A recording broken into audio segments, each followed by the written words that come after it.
الرحمن الرحیم السلام علیکم ورحمۃ اللہ وبرکاتہ۔ پیارے ناظرین، میں آپ سے ایک بہت ہی اہم گفتگو کرنے کے لیے آپ کے سامنے پیش ہوا ہوں، اور وہ اہم گفتگو یہ ہے کہ اب تک ہم کتابوں میں سنتے آئے تھے کہ زمانے جاہلیت میں لوگ جہالت کی وجہ سے اپنی بیٹیوں کو زندہ قبر میں دفنا دیتے تھے، لیکن اب یہ سچ ثابت ہونے لگا۔ ہمارے اس نئے زمانے میں یہ چیزیں مشاہدے میں آنے لگی۔ مجھے اس وقت بہت زیادہ دکھ ہوا جب میں نے یہ خبر سنی، اور میں نے اس خبر کو خود پڑھا کہ ایک باپ نے اپنی 2 سالہ معصوم بچی کو نہر میں ڈال کر قتل کر دیا۔ ایسی معصوم بچی جو کچھ صحیح کر کے بولنا نہیں جانتی، اور اس کے چہرے پر معصومیت ہی معصومیت ہے۔ تو اس میں اور پرانے زمانے میں زندہ بچی کو قبر میں دفن کرنے میں کوئی فرق نہیں ہے، اور اس خبر کو میں توثیق کے لیے آپ کے سامنے لگا بھی رہا ہوں۔ لیکن اگر انہیں پتہ ہوتا کہ ایک بیٹی کو پالنے پر جنت کا وعدہ ہے خدا کے یہاں، تو شاید وہ اتنی گھناؤنی حرکت کو انجام نہیں دیتے۔ اس بات کو لوگوں میں پھیلائیں کہ لڑکی کا پیدا ہونا یہ مصیبت نہیں، اللہ کی رحمت ہے، اللہ کی رحمت۔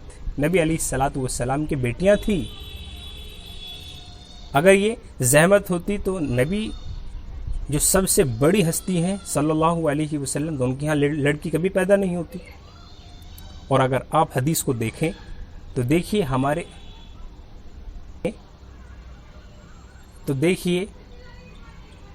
آپ کو پتہ چلے گا کہ ایک لڑکی کی پرورش کرنا، اور یہاں تک کہ اللہ اس کو بے نیاز کر دے، اس کے بعد جنت کا راستہ صاف ہوتا ہے۔ شاید اور ہمارے پاس کوئی ایسا عمل تو نہیں جو ہمیں جنت میں لے جائے، لیکن یہ عمل ہمارا ایسا ہو سکتا ہے جو ہمیں جنت تک لے جائے۔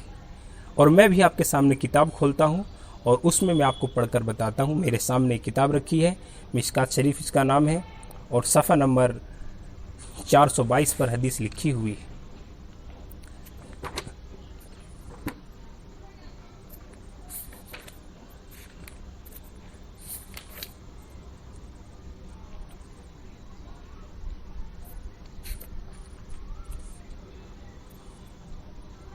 بسم اللہ الرحمن الرحیم۔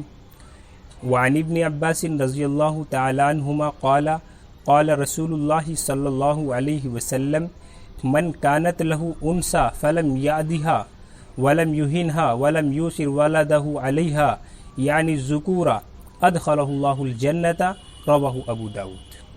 اس سے بڑھ کر شاید کوئی اور بات نہیں، میں آپ کے سامنے ترجمہ اس کا کر دوں۔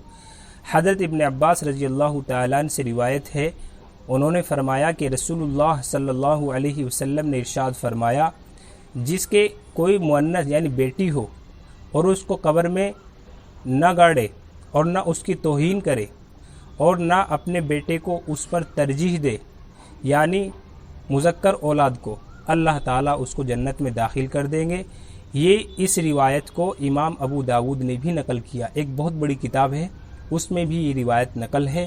تو دیکھیے کتنا بڑا ثواب اور کتنی بڑی فضیلت ہے اگر ہم ایک بیٹی کو پالیں۔ بیٹی تو ہماری ہے، ہم اسے پالیں تو جنت کا راستہ صاف، لیکن پھر بھی جنت کا راستہ ہمارے لیے صاف ہو رہا ہے۔ اس بات کو اور ہماری اس پیشکش کو آپ آگے بڑھائیے، اپنے دوستوں، اپنے جاننے والوں تک پہنچائیے سوشل میڈیا کے ذریعے سے، اور ہمارے ساتھ جڑیے۔ اگر آپ ہمارے ساتھ پہلی بار جڑے ہیں، ہمارے پہلی